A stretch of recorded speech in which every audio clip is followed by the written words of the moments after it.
सिंध जे माण्हुनि ॿारनि खे जेको तालीम मिले माना सिंध जे तालीम जो दुश्मन केरु आहे को बि सिंध जो ॿारु न आहे सरदार शाह साहब आहे उनजी मशीनरी आहे उस्ताद एब्सेंट कया था वञनि पिया बाबा तव्हांजो मॉनिटर असिस्टेंट असांजे मथां लॻियल आहे CMO तव्हांजो असांजे मथां लॻियल आहे AC साहब तव्हांजो असांजे चेकिंग ते लॻियल आहे तालका एजुकेशन तव्हांजो चेकिंग ते लॻियल आहे डिस्ट्रिक्ट एजुकेशन ऑफिसर उहो चेकिंग ते लॻियल आहे डायरेक्ट तव्हां वटि लॻियल आहे ॿियो इन खां अलावा जेको तव्हांजो मॉनिटरिंग सिस्टम आहे कराची जे अंदरि जेको सिस्टम आहे समय मुलाज़िम उन ते लॻनि बाबा इहा लोथ तव्हां छाजे लाइ रखी आहे जो पोइ बि तव्हां उस्तादनि खे अटेंड नथा करे सघो इन हटायो इन लोथ खे साॻियो सिस्टम पुराणो आणियो सुपरवाइज़र भर्ती कयो जेके विज़िट बि कंदा हुआ उन सां गॾोगॾु जेको आहे स्कूलनि जे अंदरि वञी क्लास बि वठंदा हुआ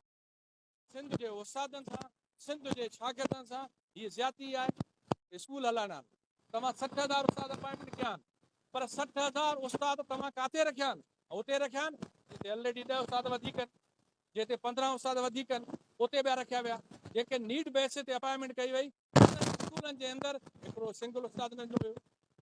बार बार इन वज़ीर तालीम सां असांजी मीटिंग्स थियूं बार बार एविडेंस ॾिनोसीं त बाबा ही स्कूल जेके आहिनि उन्हनि स्कूलनि जे अंदरि ही शागिर्द जेको आहे हेतिरा वेठा उस्ताद कोन्हे ऐं तव्हां नई अपॉइंटमेंट कयो पिया उहा नई अपॉइंटमेंट रुगो जेको आहे भरियल स्कूल रखो पिया त उन मौसूफ़ जो चवणो त असां बिल्कुलु हिनखे ॾिसंदासीं पर 3 साल गुज़री विया आहिनि उहे स्कूल उहे सफ़र था कनि पिया पर उस्ताद उते आहिनि वरी ॿी सितमगिरी आहे त वरी जेको आहे ट्रांसफर पोस्टिंग स्कूलनि लाइ जेको आहे सो कई वई पर उहे उस्ताद ट्रांसफर कया विया